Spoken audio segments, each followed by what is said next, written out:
Congressman Pat Fallon is on the Oversight Committee, and he joins us this morning. Congressman, thanks for being here.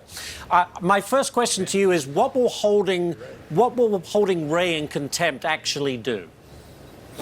Well, maybe it'll actually get him to be accountable to Congress. Because he's supposed to be. And, you know, he's been accused by many, including myself, of holding the water for Joe Biden. And here he is for the world to see, holding the water for Joe Biden. We've been asking for this document for a month, and it is what an FD 1030 or 1023 is. It's an accusation someone makes. Yeah. So is it credible or not? Well, we can't tell that unless we see it. Well, they did apparently offer for you to go to the agency and look at it yourself, and that's not good enough?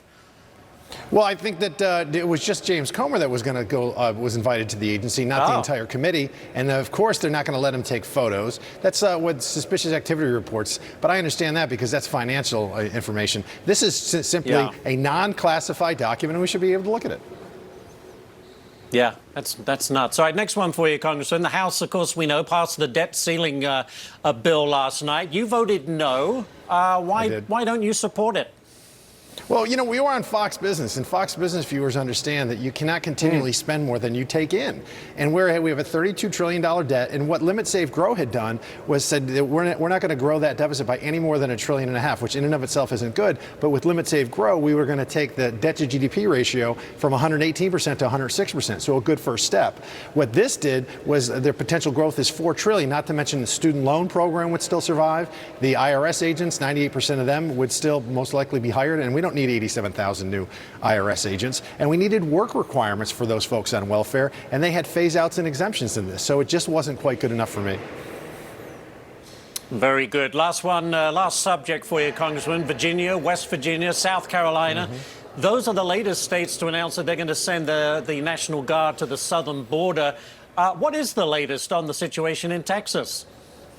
It couldn't be worse. We went from a crisis when Joe Biden opened the gates when he got into office a couple of years ago, and then it went to a catastrophe, and now we're bordering on the cataclysmic. He's made every state a border state. So we thank the states that are bringing folks down here. The more the merrier. Let's secure the border and keep Americans safe.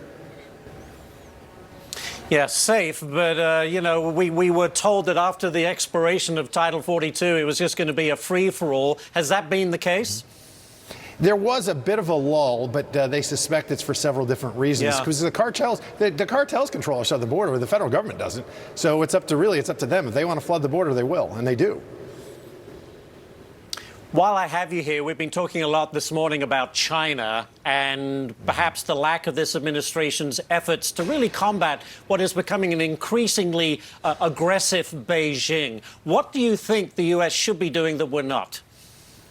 Well, let's say, for instance, and that's a very good point, under President Trump, the Chinese flew sorties into the Taiwanese defense exclusionary zone about 300 times a year. When Joe Biden got into office, they tripled it to 900. So they're probing and they're testing for weakness. So we need to be very firm, and Biden needs to look Xi in the eye. And how about talking about fentanyl that killed 80,000 Americans last year? Most of the precursors are made in China. So demand accountability and say, you need us more than we need you. Okay, we do a lot of trading together, but you need to be a better partner moving forward. I just want to quickly, while I have you here, I'm covering all sorts of topics, but the GOP primary for president getting really interesting, certainly on the GOP side. But then we have on the Democratic side a president who is going back to the basement strategy. What are your thoughts on that? Really, you know, can he get along? Can he get away with that as we move further and further towards next year? I would love to see nothing more than Joe Biden remain in his basement, because it is going to eventually cost him in November. People want a vibrant president that can be a leader, and we've seen time and again that he's failed. And you've got Ron DeSantis and Donald Trump, and you know what? No one's ever accused them of not being vibrant and passionate about what their beliefs are, and these are strong leaders. So you got strong leaders, and then you got Joe Biden eating popcorn in the basement and having some 31 flavors of Baskin-Robbins. You know, I think the theory on the Democrat side is let the Republicans tear each other apart and we'll just pick it up after they've, you know, after that. I mean, I'm not sure if that's a successful strategy. Are you?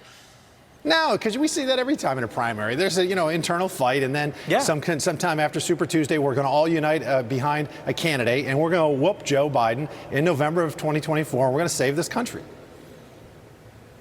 Well, what a good place to leave it. Congressman Pat Fallon from Texas, thank you so much, Congressman. Appreciate it. Thanks, Covered a Ash. lot of ground today. Now this, thank you, sir.